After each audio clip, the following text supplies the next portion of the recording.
नमस्कार। ओम शांति। मैं अनिल कुमार आज आप लोगों के बीच 10वीं वर्ग के संस्कृत भाग प्रथम का 12वां पाठ, शीर्षक है स्वामिनः विवेकानंदस्य व्यथा, अर्थात स्वामी विवेकानंद का कष्ट, पीड़ा, दुख का भाव लेकर उपस्थित हूं। जैसा कि हम लोग जानते हैं कि स्वामी विवेकानंद विश्व प्रसिद्ध व्यक्तित्व है। ये भारतीय धर्मगुरु थे। ये बहुत बड़े महापुरुष थे, ब्रह्मचारी थे और आध्यात्मिक गुरु थे। इन्होंने अमेरिका में विश्व धर्म सम्मेलन में जो भाषण दिया था उसे काफी प्रसिद्धि मिली थी और विश्व स्तर पर भारत का झंडा लहराया था और साबित कर दिया था कि भारत विश्व गुरु है।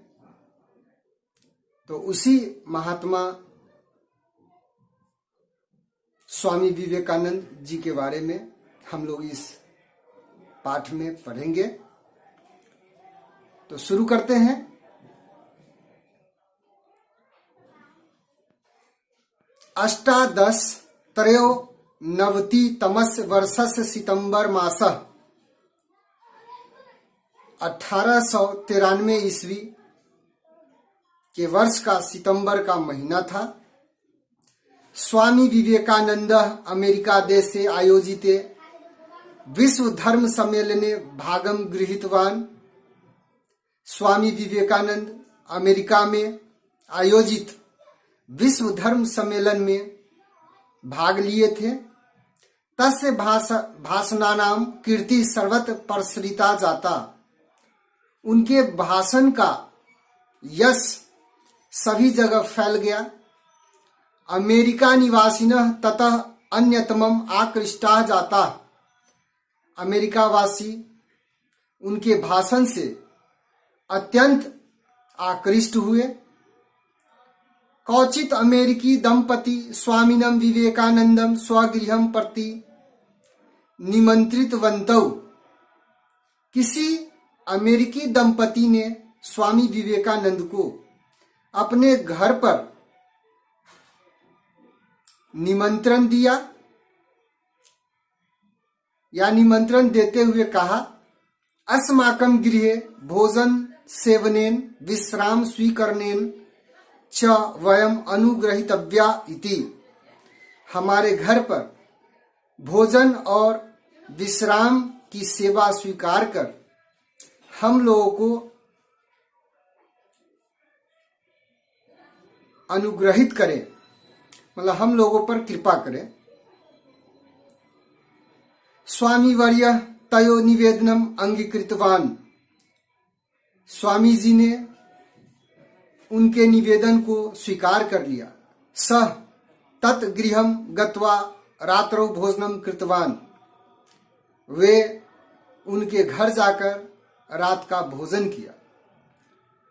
दंपति तस् शयनस्य व्यवस्थाम एकस्मिन् प्रकोष्ठे परिकल्पितवन्तौ। अमेरिकी दंपति ने उनके सोने की व्यवस्था एक कमरे में किया। समग्र व्यवस्था अति उत्कृष्टा आसीत्। संपूर्ण व्यवस्था अति उत्कृष्ट थी। निकटस्थ प्रकोष्ठ दंपत्यों विश्राम स्थानम आसीत्। और पास के ही कमरा में उस दंपति का विश्राम स्थान था। अर्धरात्रे महिला कस्यापि रोदन स्वरम श्रुतवती। आधी रात में महिला ने किसी के रोने की आवाज सुनी। कस्य रोदनम स्यात् एतत् इति तया क्षण कालम न ज्ञातम। किसका रोना है, किसका रोने की आवाज है, इसे वह उस समय नहीं जान सकी। ततः कंपी संदेहम प्राप्तवती, उसके बाद उसे कुछ संदेह हुआ। सा पारस्व अस्थस्य प्रकोष्ठस्य समीपम गतवती, वह बगल के कमरे के समीप गई। ततः तया ज्ञातम, तब उसे ज्ञात हुआ यत् की रोदन स्वर विवेकानंद प्रकोष्ठात एव आयाति इति, रोने की आवाज विवेकानंद जी के कमरा से ही आ रही है। सा झटिति पतिम जागृतवती, उसने शीघ्र ही तुरंत ही अपने पति को जगाई। तेन सह विवेकानंद से प्रकोष्ठम गतवती च, और उनके साथ विवेकानंद के कमरा में गई। तत्र ताभ्याम रोदनम कुर्वन् स्वामी वर्यम दृष्ट, वहां पर उन दोनों ने स्वामी जी को रोदन करते हुए देखा। ताभ्याम महत आश्चर्यम प्राप्तम, उन दोनों को बड़ा आश्चर्य हुआ। रोदन जन्यात अश्रुतः संपूर्णम अपि उपधानम आद्रम जातम आसित, रोने के कारण आंसू से सारा बिछावन भीज चुका था।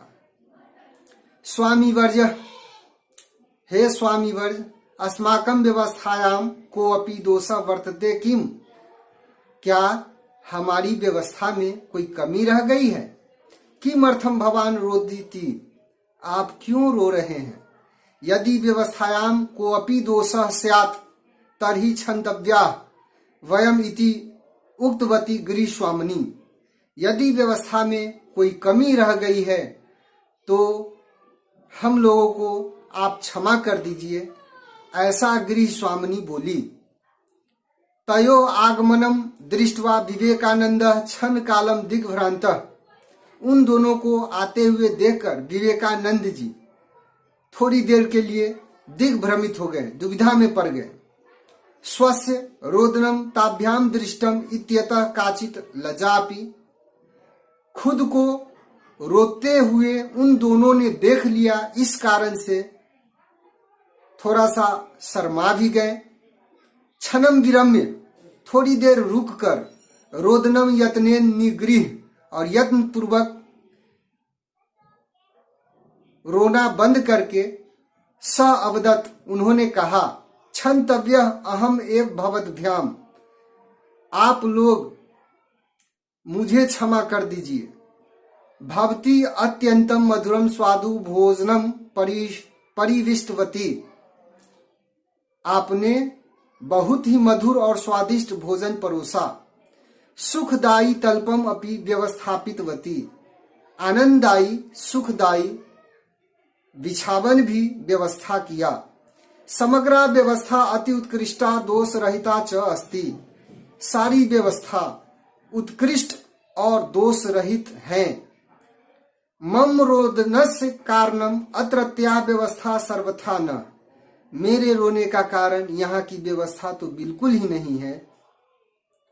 भोजनम कृत्वा यदा अहम तल्पे विश्रामम कुर्वन् आसम, भोजन करने के बाद जब मैं बिछावन पर विश्राम कर रहा था, तदा मम नेत्रयो पुरतः, तभी मेरे आंखों के सामने मम देश बांधवानाम चित्रम आगतम, मेरे देश बंधुओं के चित्र आ गए।